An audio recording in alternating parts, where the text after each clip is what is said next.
Starbucks' Web3 loyalty program, Odyssey, is launching a new journey for its next digital collectible stamp in collaboration with NFT collection Aku. Joining us now is Aku creator and former MLB player Micah Johnson. Welcome to the show, Micah. Hey, thanks for having me. You have to ditch the MLB thing after a while. It's like been 5 years. I think it's like never. I'm too old. We will never. I'm getting too old We'll now. never ditch it. All right. Today is when Aku Adventure launches. It's going to allow Odyssey members to embark on a mission with the NFT and collect stamps. Tell us more about it. How are you introducing people who go to Starbucks to the NFT collection? Yeah, it's super cool. So, first of all, thanks for having me on today. But it's a super cool collaboration we did with Starbucks, brought to you by Forum 3 and that entire team who brought this together. It's a dream come true, really, to be able to participate in something like this with a brand as large as Starbucks. And our journey, we wanted to really embody Aku's spirit, empowering people to achieve their dreams, chase their dreams through education, empowerment, and encouragement. One of the coolest things about the journey is when people get to create their own rocket ship out of Starbucks cups, and there's been a few shared on Twitter already, and it's super cool, and it's crazy to see how creative people are. So it's a really cool journey. What do you mean by making their own rocket ships out of Starbucks cups? Because I've done a lot of things with Starbucks cups, and none of them involve rocket ships. Yeah, you got to check it out on Twitter. It's super cool. Part of the journey was to go to Starbucks, buy a cup, and turn it into a rocket ship. And so people are adding all kind of flair and pizzazz to it. And it's super cool to see the people tap into the creative side. I saw somebody said that they did it for like a date night. So Aku's helping bring people together through quality time and the love languages. I hope you comp them for that date night. That's there you go. That she definitely deserves kind of flowers for that. That's kind of a all right.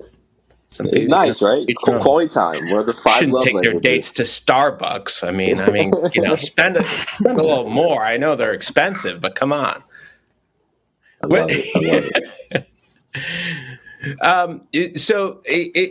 Getting back to that. So kind of, just walk us through here how it works, the relationship with Starbucks, and the economics behind it. Yeah, it was a bigger play than just the Odyssey. The Odyssey is just one part of it. The biggest initiative was I had this dream of distributing 5,000 backpacks to kids full of school supplies to kids in need this fall. And Starbucks raised their hand and wanted to participate and support that initiative. And so alongside the Odyssey journey and what we're doing in the Web3 side, there's a Web2 component, which is very near and dear to my heart, because I think everybody can relate to how extensive some of these back to school lists can be and how daunting it is to afford to pay for that entire list. So they've supported us financially in that endeavor as well as contributing to Blessings in a Backpack, and we'll be distributing those 5,000 backpacks to kids in August. And where are the kids going to be located? It's all over the country. So we've been working with Blessings in a Backpack, Baby to Baby, LeBron James Foundation, Chance the Rapper's Foundation, and a few others, Tiffany Haddish Foundation, Kelvin Beacham, to be distributing these backpacks in different events and different experiences across the country. Just 5,000? You should push Starbucks for more.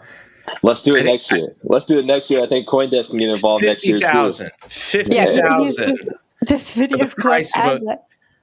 For the price of one cup of coffee, you can get 50,000 backpacks.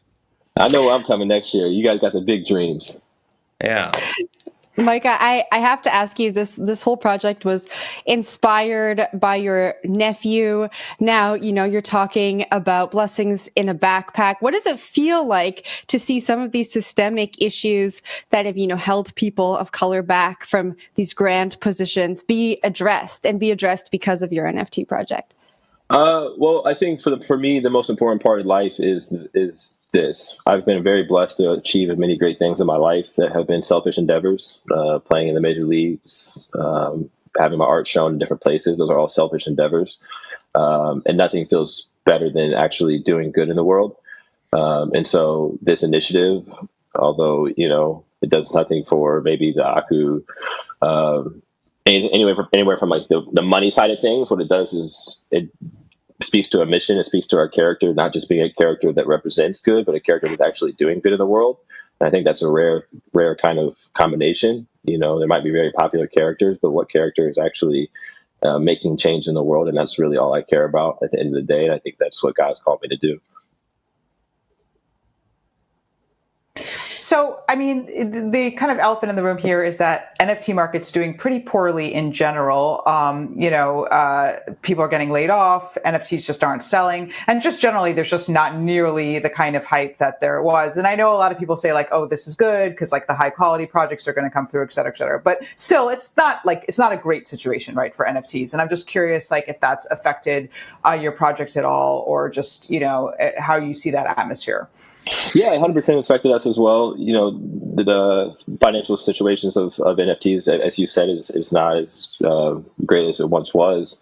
But at the same time, I never got into NFTs because of the floor prices or the price of anything or the revenue that was there. It was because I saw an opportunity to release IP, create new IP, and have ownership over the creative that I output into the world. And that hasn't changed. And you look at organizations like Starbucks who are continuing to build in this space. I think that the prices that we saw at one point might not ever return, but there's still opportunities here in the industry. And Aku being one where we develop IP and we release IP to the community, where we think we have a really strong opportunity in a window here to take advantage of some of this downturn.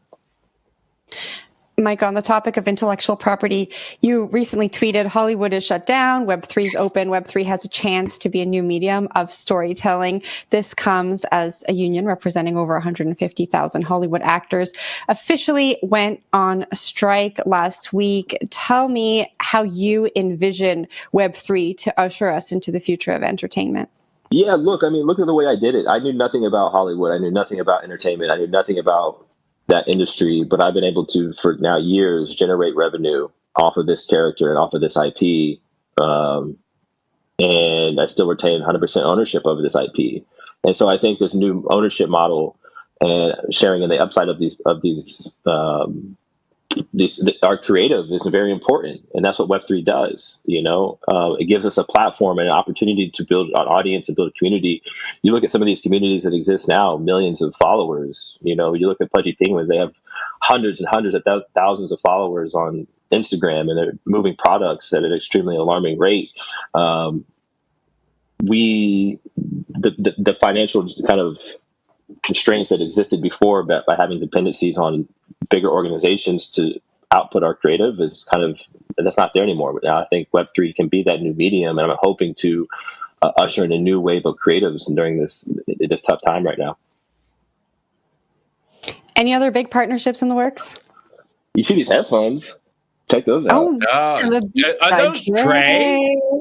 Oopsie. Beats by Dre? Oopsie. I don't know if you saw those. Oh, gee. That's a little something. Huh. How about that? Well, all right. Come on. Say it.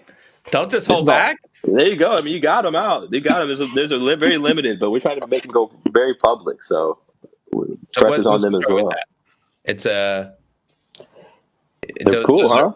Yeah. So tell us a little bit about it. You drew them, and what's the story behind it? Yeah, the idea was we wanted Aku, because he's such a creative and he's always doodling. He's a kid, to his personality to shine through with these designs. And so it's like, as Aku got a new pair of headphones, what would any kid do with a new blank pair of headphones? They would obviously doodle on them. So these are the Aku Beats headphones.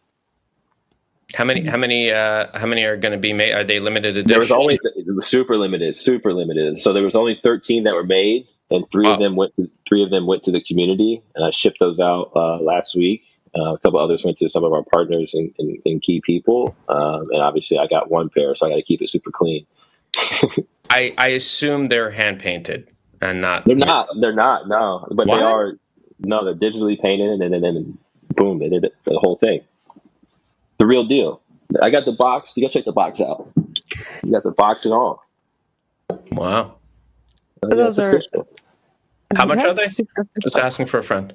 These are the friends. These are just for friends. I don't know what they are. I was going to say, but- Lawrence, I don't think you can buy them. There's only 13 available. Okay, fair enough. I'm not cool. I like where your head's at. Maybe one day. Micah, thank you so much for joining the show this morning. No, thank you guys.